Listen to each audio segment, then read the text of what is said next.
Ya, halo semuanya. Hari ini kita bakal mulai session Flutter ke-6. Oke, sebelumnya kita udah buat project di week 5. Itu buat project sebagai card ya, bikin card. Jadi ada items, terus kita bisa nambahin items ke card, dan dari card juga kita bisa hapus itemsnya. Oke, nah cuma kemarin itu kita datanya itu masih kita hardcode kan ya, masih manual. Nah, minggu ini kita bakal belajar gimana sih caranya kita interaksi itu dengan database gitu. Jadi kayak project beneran lah, project sungguhan. Oke, jadi di project biasanya itu kita punya namanya backend. Jadi dari backend itu baru ke database. Dan kita itu bentuknya sebagai client. Karena kita bentuknya banyak, kayak aplikasi kita bisa dipakai sama 10.000 orang, tapi server kita akses kontrolnya cuma satu. Oke, seperti itu. Nah, lalu pasti pertanyaannya kenapa sih kita harus interaksi sama backend? Nah, yang pertama itu central data access. Jadi data access kita itu sentral, cuma satu doang. Jadi buat satu untuk banyak aplikasi yang sama. Terus privacy dan sekuritas. Kita bisa mengontrol data ini boleh diakses nggak sama role ini atau bahkan sama aplikasi lain. Jadi kita bisa aja kasih sebagai kayak kalau pakai aplikasi kita, misalnya namanya card.com misalnya, kalau pakai card.com dia baru boleh masuk, baru boleh pakai aplikasi kita, baru boleh kasih datanya itu. Atau misalnya kita bikin aplikasi buat guru gitu, buat guru, buat nilai, buat sama muridnya. Nah, jadi muridnya nggak boleh ngambil data, misalnya guru boleh ngambil data ujian, tapi muridnya nggak boleh dong ngambil data ujian, karena soal-soal ujian bang soal kan di sana. Nah, itu privacy dan sekuritas tuh. Jadi bisa kita split by role, bisa split by apps. Jadi banyak sih itunya. Ketiga, data integration. Jadi data kita ini semuanya nyatu. Berbagai platform, berbagai berbagai aplikasi, berbagai user. Data kita integrate. Jadi contohnya aku chat sama orang. Nah, yang pasti kita mau datanya sama kan. Kayak aku kirim ini, dia dapatnya itu. Otomatis juga kayak begitu. Itu data integration. Oke. Terus gimana sih caranya kita uh, connect sama si backend server ini? Salah satu caranya adalah menggunakan HTTP request. Nah, jadi di HTTP request itu kita ngirim HTTP request, terus nanti server ngasih respons. Nah, kalau ini aku sering jelasin ke orang itu yang masih beginner itu, pasti jelasinnya gini. Kayak kita sebagai klien, kayak kita minta menu sama si server, minta menu sama waiter. Mas, minta menu dong, gitu. Terus dikasih sama waiternya, waiter sebagai server ya, dikasih menunya di responsnya. Ini kok menunya, seperti itu. Nah, terus kita bisa minta lagi, Pak, aku pesen ini dong, es teh manis sama Indomie. Nah, itu sebagai request. Nah, nanti si server bakal ngembaliin Indomie sama si es teh manisnya ke kita, si klien. Nah, cara main HTTP request seperti itu.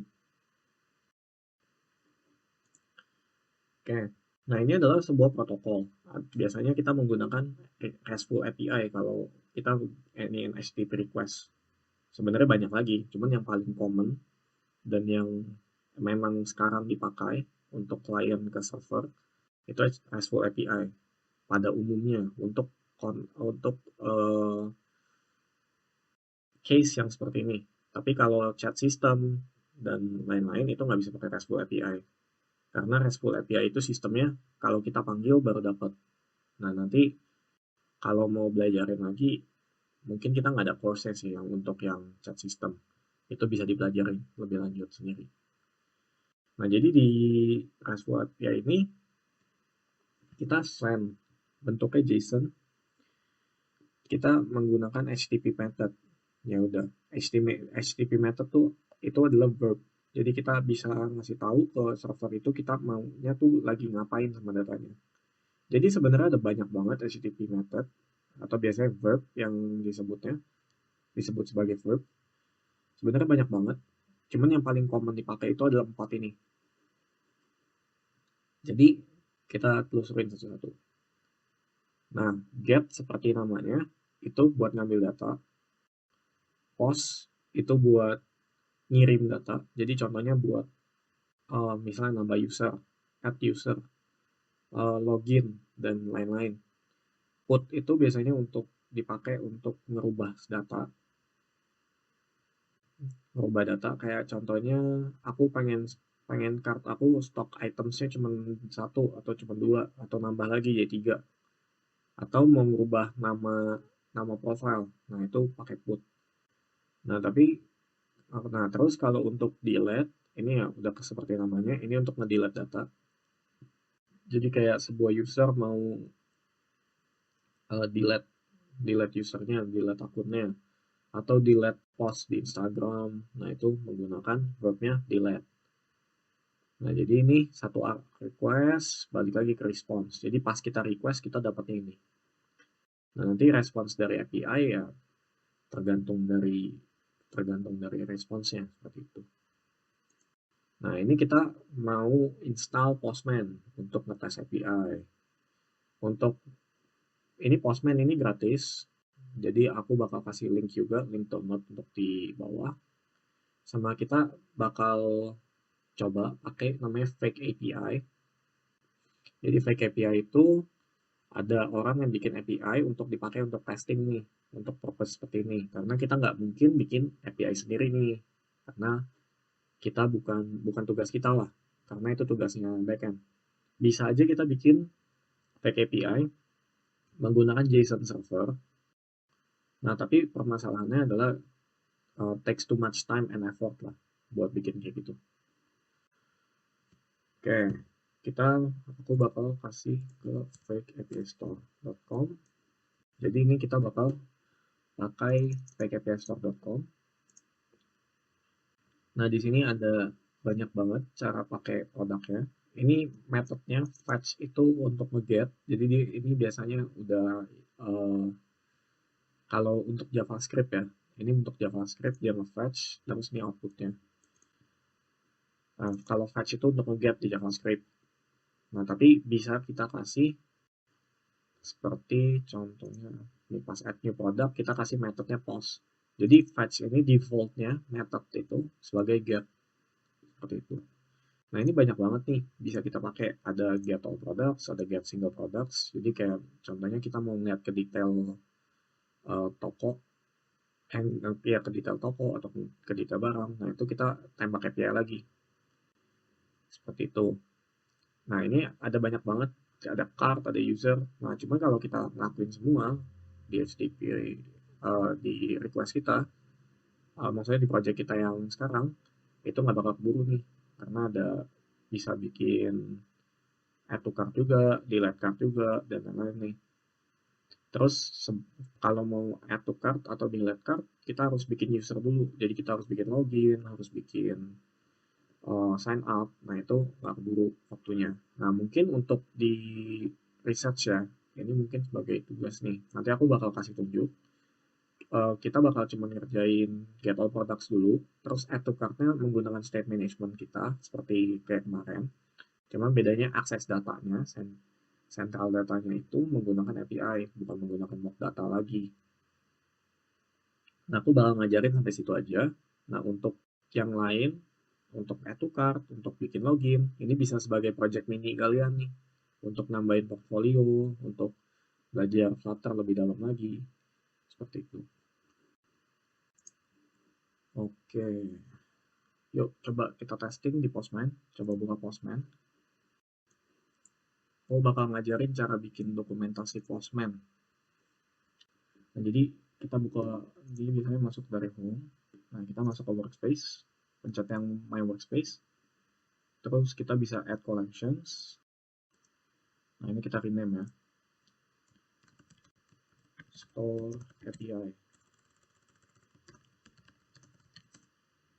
Oke. Di Vector API ini kita bisa nambahin folder. Karena kita maunya pakai item, jadi kita pakai item saja. Nah, ini kita bisa add request di sini.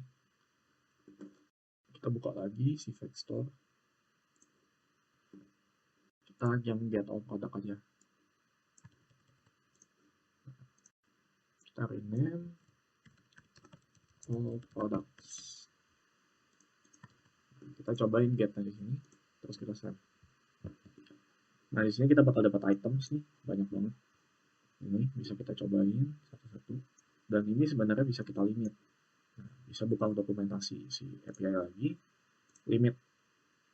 Nah, kita bisa ngasih kayak seperti ini. Ini namanya query parameter. Jadi kita juga bisa kasih sort dan limit dan lain-lain nih. Nah, kita mau limit dia ini itemsnya ini kita cuma mau ambil contohnya 5. Nah, kita bisa masuk ke params di query parameters. Kita kasih limit. Terus 5 di sini. Kalau kita mau ambil 10 data 10. Kita tes dan di sini cuma ada 10 data. Jadi coba kita testing. Oke, nah jadi 5 data. Nah, coba kita bikin sort juga. Yes, descending. Oke, nah descending jadinya. Nah, ini jadi kita bisa gabungin banyak query parameter itu pakai done nih. Kalau di URL-nya. Kalau di URL-nya aja. Nah, untuk sekarang mungkin kita pakai limit 5 dulu sih.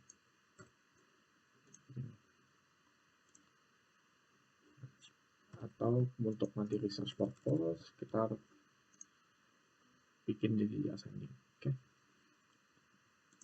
Oke, nah ini cara ngetes API. Jadi kita kenapa bikin folder seperti ini? Nah, ini untuk API kita lebih rapi. Jadi API kita nggak banyak. API kita nggak banyak banget sampai numpuk-numpuk terus kita nggak tahu ini API kita apa. Nah, seperti yang mungkin yang harus dibiasain ya, itu adalah penamaan. Penamaan kita harus jelas. Kenapa? Karena kalau kita mau ngambil API-nya lagi, misalnya kita mau tes lagi API-nya, kita nggak bikin ulang gitu. Di programming ya semuanya seperti itu. Jadi gimana caranya biar usable, ya penamaan kita harus benar. Jangan kayak satu orang namain button, satu lagi namain tombol. Nah, nanti pas butuh button, ini bikin ulang, padahal udah ada gitu. Oke.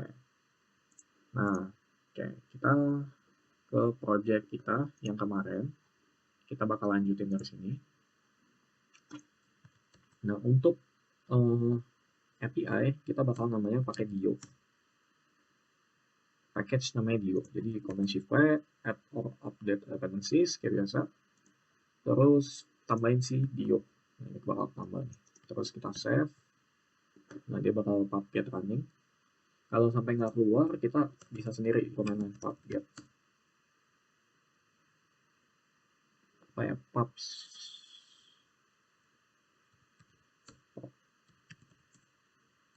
So.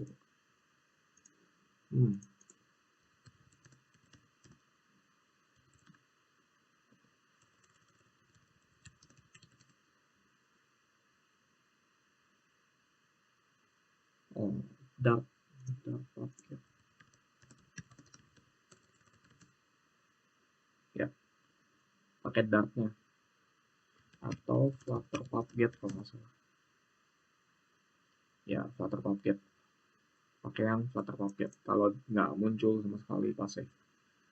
Oke. Nah, kita bakal bikin folder namanya services. Terus kita bakal bikin namanya base service. Nah, kita import package-nya si Dio ini.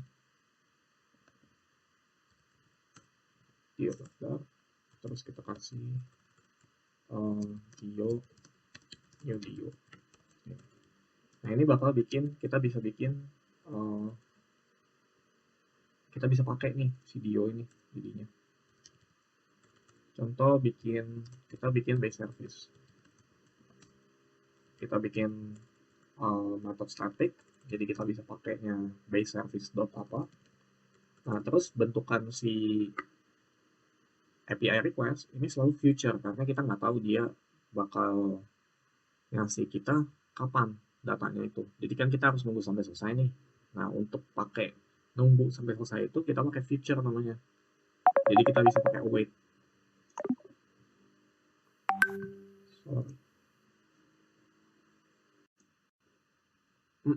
Sorry gangguannya teman-teman. Kita lanjutin lagi ya.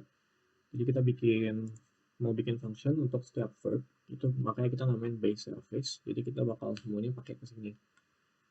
Nah, kita bakal bikin salah satu function dulu, itu bikin get dulu. Jadi kita bikin future di sini, kita kasih dia tipe generic type dynamic, terus kita bikin get. Nah, tipe future itu kita harus nungguin dia sampai selesai. Jadi kita nggak tahu dia bakal selesainya itu 1 detik, 5 detik, atau bahkan 10 detik, atau bahkan berapa milisecond. Nah, jadi yang kita bisa pakai kalau udah pakai ini feature yaitu pakai async di sini. Jadi get, biasanya kan kita bikin function begini.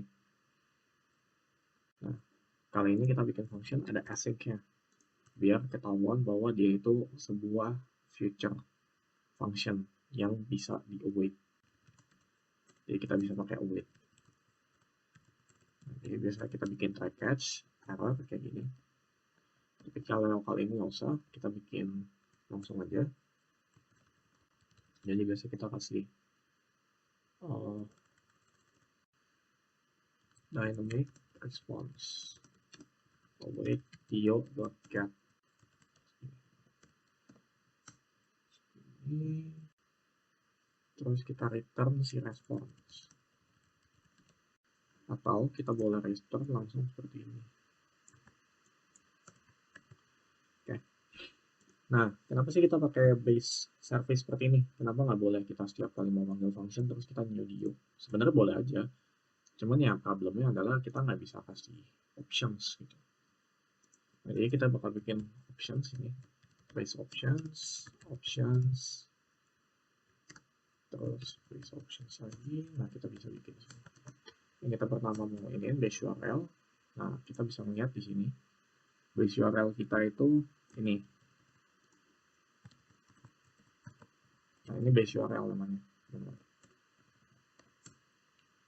Jadi URL yang sebagai base. Jadi kalau kita kasih di dio.get kayak gini, nah, dio.get products ini, nah dia bakal nanti totalnya jadi begini, products seperti ini. Nah, terus kita mau ngasih juga headers. Jadi kita ngasih tahu bahwa kita tuh ngasihnya application.json, terus content type application.json seperti ini.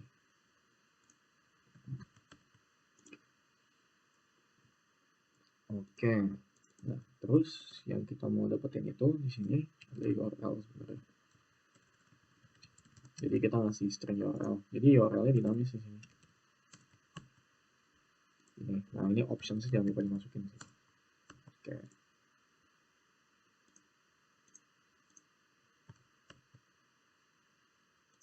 Ini hapus. Oke. Oke, kita bakal bikin ini buat semua.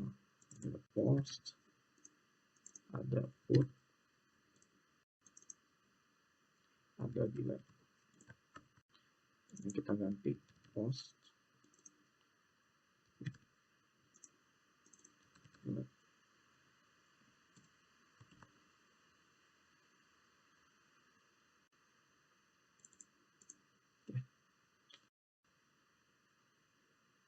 Oke. Terus kita bikin di dalam service ini, kita bikin namanya folder API. Terus kita bikin products.api.da. Nah, terus kita pakai barrel lagi untuk itu keluarin products API. Nah, yang kita mau itu sebenarnya kan ngambil data ini, data si products, kalau kita mau lanjutin nih, data si products ke screen yang home ini, ya kan ya. Oke.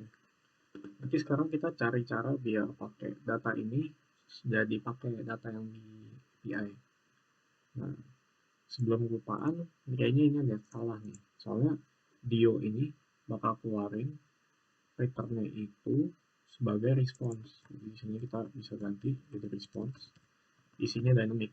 Nah, response itu isinya ada data dan lain-lain. Jadi kita bisa pakai di sini .data. Nah, terus yang perlu dijelasin adalah di Flutter ini menggunakan class, bukan menggunakan JSON. Tapi di HTTP keluarinnya JSON. Jadi gimana sih caranya kita keluarin adapter sebagai JSON? Nah, ini sebenarnya cara yang ini valid nih. Kalau kita pakai mungkin bisa juga. Nah, mungkin kita terapin dulu. Kita coba bahwa apakah dia bisa atau enggak ya. Jadi di home screen, balik ke home screen, kita hapus yang item sini. Terus yang row ini kita komen dulu. Kita komen. Terus kita pakai namanya feature builder.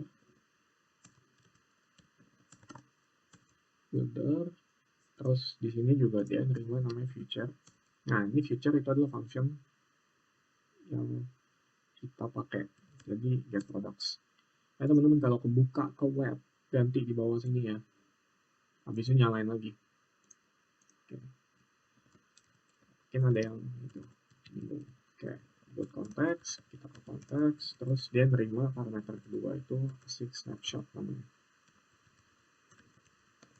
Async snapshot kita maunya list items kan, terus snapshot. Nah, dia bakal keluarin. Kita bisa pakai si snapshot ini. Jadi kita bisa return snapshot ini keluaran dari si get products, tapi lebih banyak lagi. Kayak snapshots itu ada connections dan lain-lain. Jadi kita bisa connections.data pakai no safety map.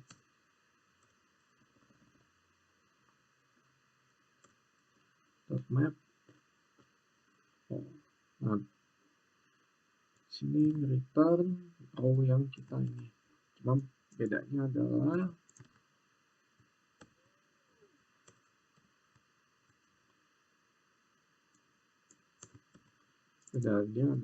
childrennya kita pakai snapshot data.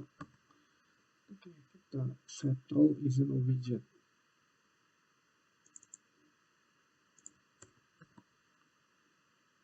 Oh, sorry. Nah, terus kita nambahin no safety di sini karena dia takut null. Oke, seperti ini. No check operator using no value.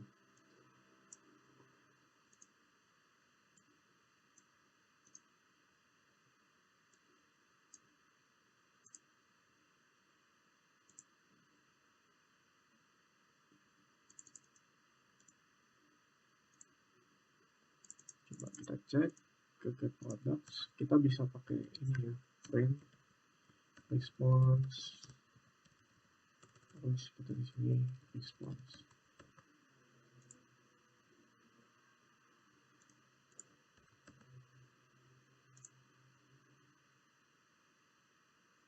Terus kita mau stop. Nah, kita bisa buka devtool juga sebenarnya. Nanti kita pelajari. No value. Oh, mungkin harus di wrapping sama. Jadi ini enaknya snapshot. Kita bisa pakai ada kayak hash data. Terus kalau hash data kita return ini. Kalau nggak ada datanya, kita returnnya misalnya text no data sebagai return.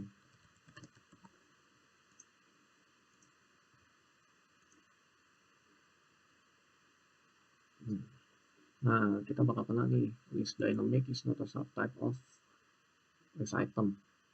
Karena kita pakai sistemnya casting, walaupun data di sini ada nih.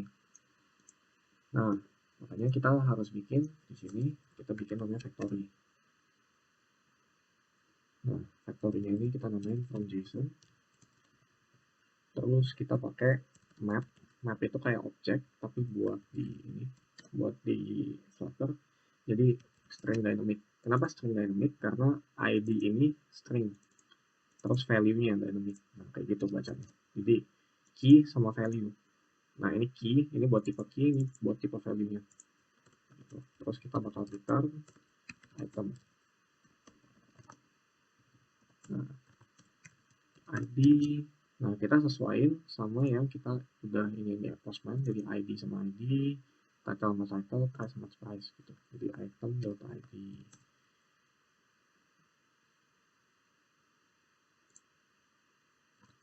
Item.json. Nah, kayak gitu. Sorry. Oke. Terus ini json.id, title, json.title, price, price. Cuman price ini kalau kita lihat dia itu bentukannya double nih, padahal kita makanya string integer. Jadi yang kita bisa lakuin adalah kita rubah ke double dulu karena dia bentukannya biasa dari itu yang bacanya string. Jadi double.parse, terus kita pakai token,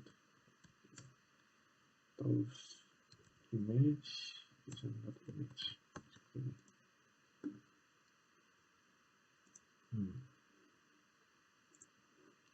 Nah, terus kita ke kotak sapi lagi. Di sini kita jadinya pakai returnnya list item, terus kita pakai from, terus kita bisa pakai response.map, yaitu kita namain ini model dimana kita nge-return item dot from JSON. Oh, ya ada yang salah. Oh, ini from JSON.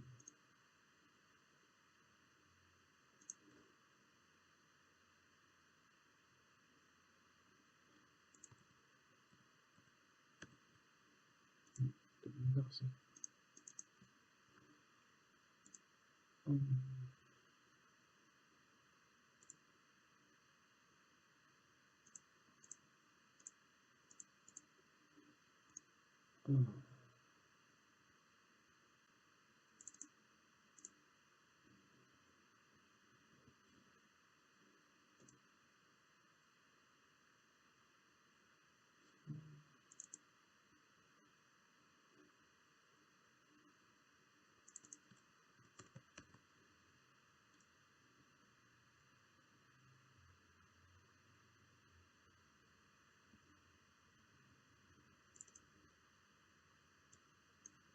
Kayaknya harus kita jadi iter baru ya.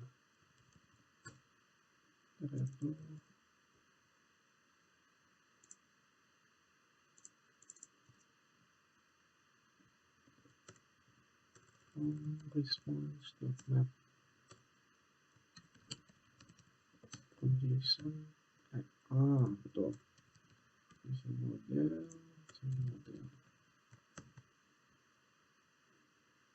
Terus kita restart.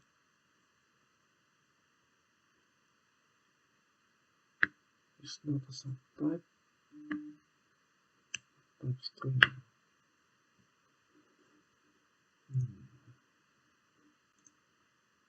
Di sini mungkin kita harus to string dulu. String. Jadi kita rubah ke string, kita parse ke double, terus jadiin integer. Kita coba. Oke, munculnya item sih akhirnya. Nah, kita juga bisa pakai si ini, snapshot. Itu kita bisa melihat dia loading. Jadi kan kalau kita lihat nih sekarang, misalnya kita refresh lagi, kita nggak bisa lihat nih kalau dia lagi loading datanya. Dia cuma popular item, habis itu udah nanti itemnya keluar nih. Gitu. Jadi kita keying switch pakai switch case snapshot dot connectivity state, terus kita case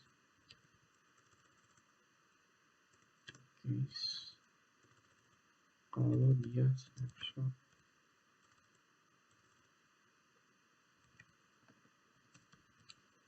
state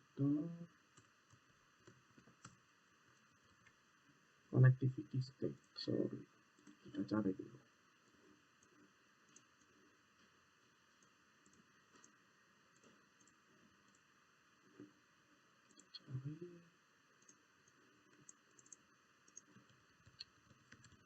Di state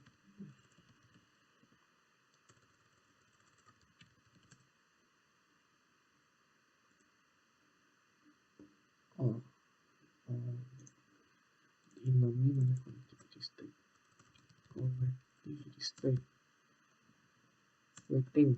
Nah, kita bisa return di sini activate. Di sini kita bisa taruh text loading. Terus kalau case-nya dan nah, kita pakai return ini. Terus kalau default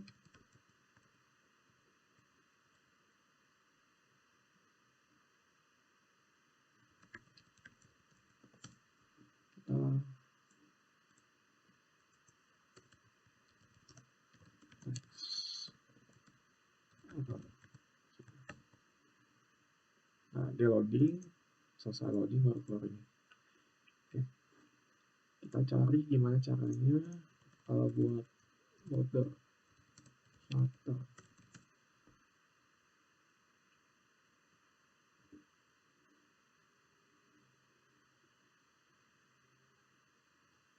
Spinner namanya. Spinner.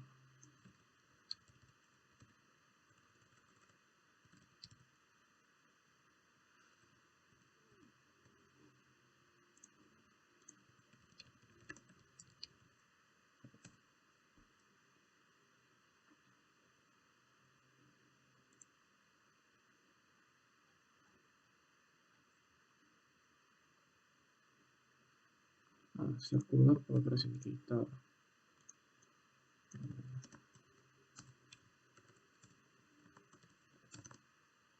Kita bisa kasih background color juga dan lain-lain, cuman nggak usah. Ini kita bisa nambahin nih, ada loading di sini. Nah, ini juga functionality kita juga tetap pakai sih. Nah, tetap go to cart, remove to cart, hilang. Nah, jadi ini cara ngambil data secara gampang sih untuk ke API ya. Jadi data kita ini tidak ribet seperti itu. Nah, yang kita bisa lakuin adalah next-nya. Itu pas kita add to cart, ini mungkin untuk tugas atau untuk coba latihan. Pas add to cart, kita pakai ini API method add ini. Terus kita juga bisa pas masuk get user card seperti itu. Nah, terus kita juga bisa bikin nih kayak add user, ini berarti buat sign up. Terus ini user login. Nah, ini sebelum add new card, dia harus masukin user ID nih. User ID berarti yang didapetin dari user login. Nah, user loginnya harus kita save. Gimana caranya? Nah, ini bisa semuanya pakai state management. Kalau mau coba, bisa. Cuman aku nggak bakal ngelakuin tutorialnya kali ini untuk ngelakuin ini. Karena bisa lama banget buat ngelakuin ini semua. Oke. Mungkin sekian sih tutorial HTTP request kita kali ini. Nah, ini ada absensi, silakan di scan, habis itu diisi ya kuisnya ya. Nah, setelah itu sekian, terima kasih. Ini week 6 selesai. Masih.